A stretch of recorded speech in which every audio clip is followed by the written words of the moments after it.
Chapter 13, Building the Bridge.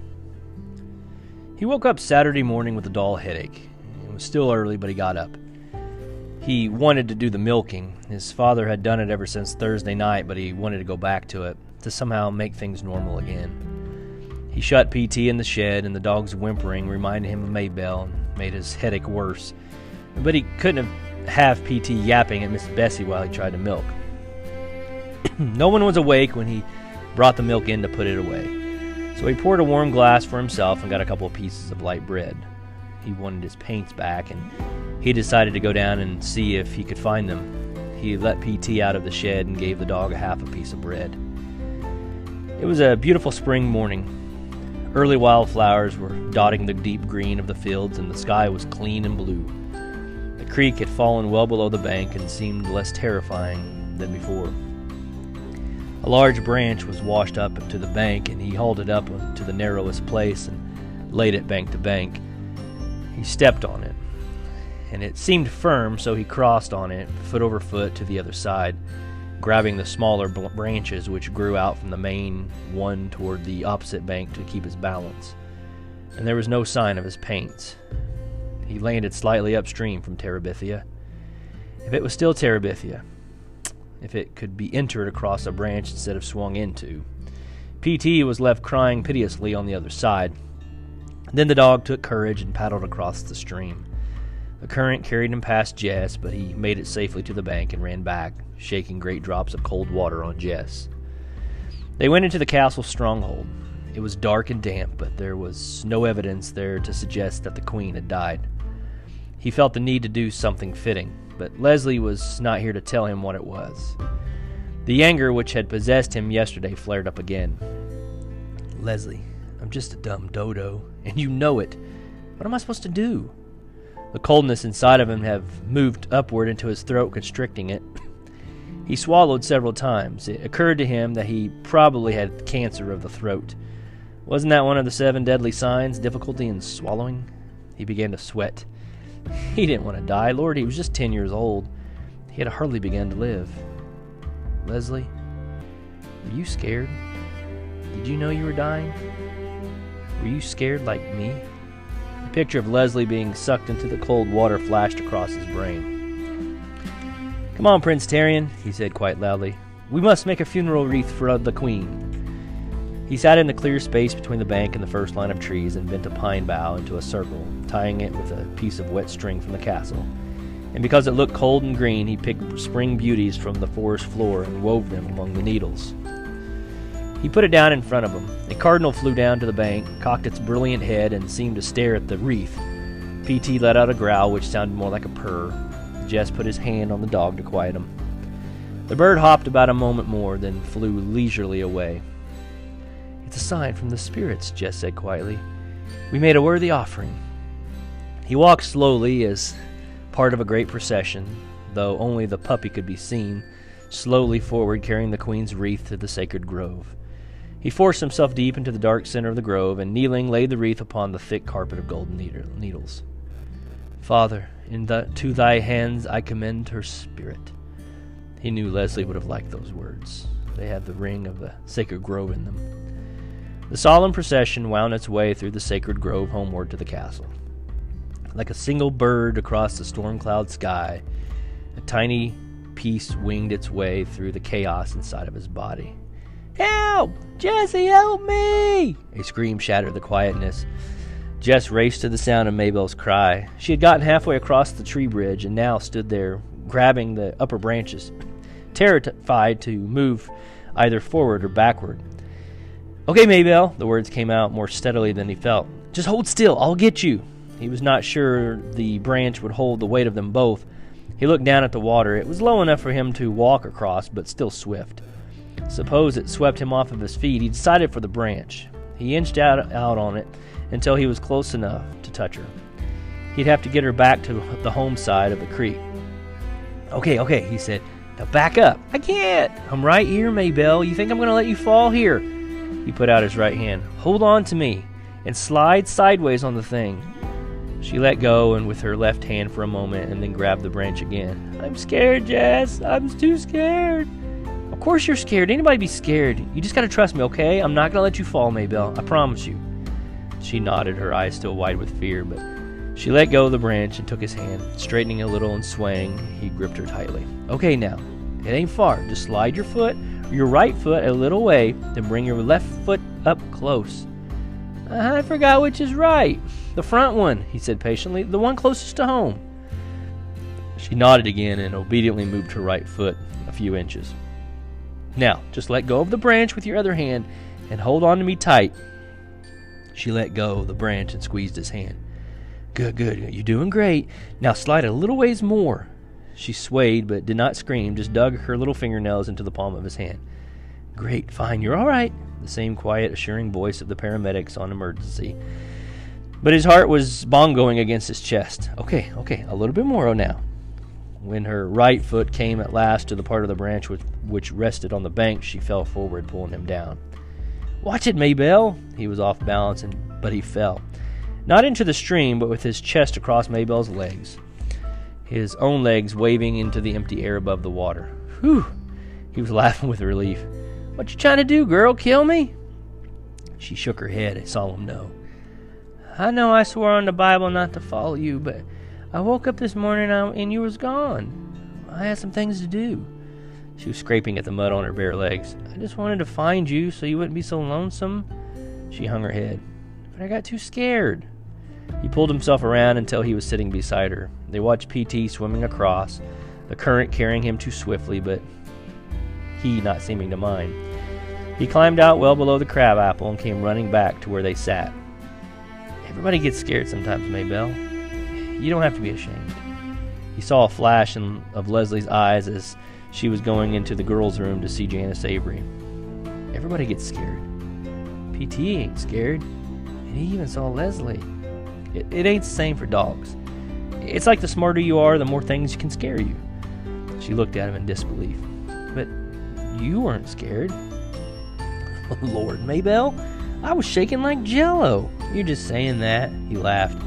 He couldn't help being glad she didn't believe him. He jumped up and pulled her to her feet. Let's go eat. He let her beat him to the house. When he walked into the basement classroom, he saw Mrs. Myers had already had Leslie's desk taken out of the front room. Of course, by Monday, Jess knew, but still, at the bus stop, he looked up, half expecting to see her running up across the field. Her lovely, even, rhythmic run. Maybe she was already at school. Bill had dropped her off, and he did some days when she was late for the bus, but then when Jess came into the room, her desk was no longer there. Why were they all in such a rush to be rid of her? He put his head down on his own desk, his whole body heavy and cold. He could hear the sounds of the whispers, but not the words. Not that he wanted to hear the words. He was suddenly ashamed that he thought he might be regarded with respect by the other kids, trying to profit for himself from Leslie's death. I wanted to be the best, the fastest runner in the school. And now I am. Lord, he made himself sick. He didn't care what the others said or what they thought, just as long as they left him alone.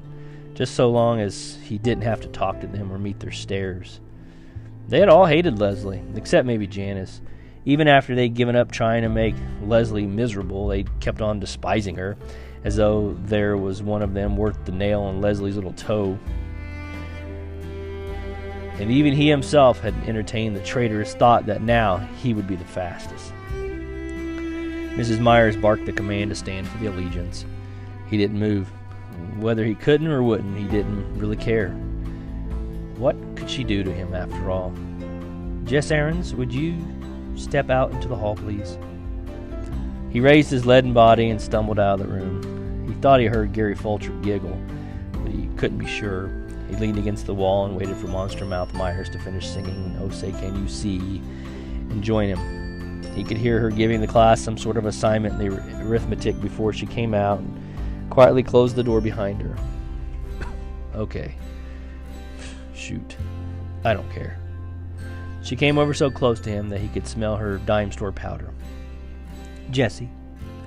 Her voice was softer than he had ever heard it, but he didn't answer. Let her yell. He was used to that. Jessie, she repeated. I just want to give you my sincere sympathy. The words were like a Hallmark card, but this tone was new to him. He looked up into her face despite himself. Behind her turned-up glasses, Mrs. Myers' narrow eyes were full of tears. For a minute he thought he might cry himself. He and Mrs. Myers standing in the basement hallway crying over Leslie Burke. It was so weird he almost laughed instead.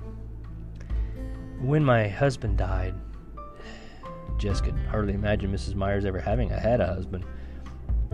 People kept telling me not to cry. They kept trying to make me forget.